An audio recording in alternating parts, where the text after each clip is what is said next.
हवामानातील सततच्या बदलांचा रायगड जिल्ह्यातील आंबा पिकाला फटका बसलाय। पाऊस आणि उष्णता यामुळे आंब्यावर विपरीत परिणाम दिसून येण्यास सुरुवात झाली आहे। बुरशीजन्य रोगांचा प्रादुर्भाव होण्यास सुरुवात झाली आहे।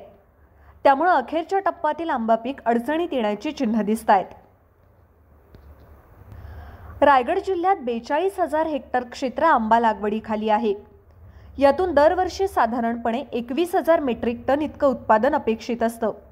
पण गेल्या काही दिवसात कोकण किनारपट्टीवर झालेला पाऊस, हवामानातील सतत होणारे बदल, वाढती उष्णता आणि आर्द्रता यामुळे आंबा पिकावर विपरीत परिणाम झालाय। त्यामुळे शेवटच्या टप्प्यातील आंबा पिकावर विपरीत परिणाम दिसून आला आहे।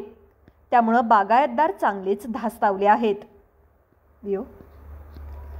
गेल्या 8 दिवसात रायगड जिल्ह्यात धुळीचं वादळ आणि वळीवांच्या पावसानं हजेरी लावली। यामुळे आंब्यावर धुळीचे थर बसलेत। त्यामुळे काढणीनंतर आंबा धुणं आवश्यक झालंय। मात्र तो धुतला तर त्याचं बाजारातील मूल्य संपणार आहे। आंब्याचा शेवटचा हंगाम असल्यानं आता फवारणी करणं बागायतदारांना परवडणार नाही। त्यामुळे बागायतदारांच्या अडचणीत वाढ झाली आहे। दुसरीकडे पावसानंतर तापमानातील उष्णता अचानक वाढतीये। काही ठिकाणी तापमानाचा पारा हा 40 पर्यंत पोहोचलाय। किनारपट्टीवरील तालुक्यात हवेतील आर्द्रतेचं प्रमाण वाढलंय। याचाही आंबा पिकाला फटका बसलाय। बुरशीजन्य रोगांचा प्रादुर्भाव होण्यास सुरुवात झाली आहे। त्यामुळे हाताशी आलेलं पीक संकटात सापडण्याची शक्यता आहे। आता खरं तर आंब्याचा सीझन हा अखेरच्या दिवसांमध्ये येऊन राहिलेला आहे। यावर्षी जो उशिरा मोहर आलाय त्याचा आंबा आत्ताच सुरू झालेला आहे आणि अगोदरचा आंबा मात्र संपलेला आहे। मध्ये जो काही थोडासा पाऊस आणि धुळीचं जे काही वादळ झालं त्याचा त्रास तर आंब्यावर झालेला आहे। जो काही आंबा झाडावर होता त्याच्यावर धुळीचे थर बसलेले आहेत। त्याच्यामुळे तो आंबा आता खरं आपल्याला धुणं अपेक्षित आहे। पण आंबा धुतला तर मार्केटमध्ये त्याची किंमत कमी होते आणि आता फवारणी करण्याचा वेळ उरलेला नाही। त्याच्यामुळे असे आंबे आता काढल्यानंतर बुरशीनाशकाच्या द्रावणातून बुडून नंतर ते मार्केटला पाठवणं खरं तर योग्य ठरेल। याच्या पलीकडे फारसं काही आपल्याकडे नाही आहे।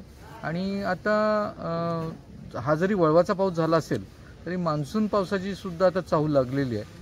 त्याच्यामुळे लवकरात लवकर आता तयार आंबा काढून घेणं हेच शेतकऱ्यासमोर आता पर्याय उपलब्ध आहे। तर यावर्षी जर आपण पाहिलं तर यावर्षी खरं तर मार्केटला खूप भरपूर प्रमाणात आंबा आला। पण आपण जर अलिबाग किंवा रायगड जिल्ह्याचा विचार केला तर रायगड जिल्ह्यातून अत्यल्प असा आंबा निघालेला आहे। आणि हे वातावरण किंवा कीटकांचा प्रादुर्भाव जो वाढलेला आहे त्याच्यामुळेच हे झालेलं आहे। मोहर तर भरपूर आला होता, स्पेशली फुलकेडे किंवा थ्रिप्स या रोगामुळे आपला जो शेवटचा मोहर आहे तो पूर्णपणे वाया गेलेला आहे।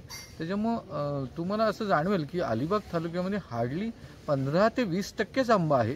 अनेक शेतकऱ्यांना स्वतःचे घरचे खायला सुद्धा आंबे नाहीत अशी परिस्थिती आहे। माझा वैयक्तिक विचाराल तर मी सुद्धा 55-60% पर्यंतच उत्पन्न माझ्याकडे आहे। आणि हे बदलत्या वातावरणाचे परिणाम आपण भोगत आहोत। आता सद्यस्थितीत अशी वेळ आहे की प्रचंड उकाडा आहे, ह्युमिडिटी खूप वाढलेली आहे। त्याच्यामुळं थोडासा आंबा तयार होण्यापूर्वीच तो पिकून गळतोय किंवा साका होतोय। आता हे सुद्धा प्रत्येक शेतकऱ्याचे नुकसानच आहेत। ह्याचे परिणाम शेतकऱ्यांना सोसावे लागत आहेत एवढं नक्की।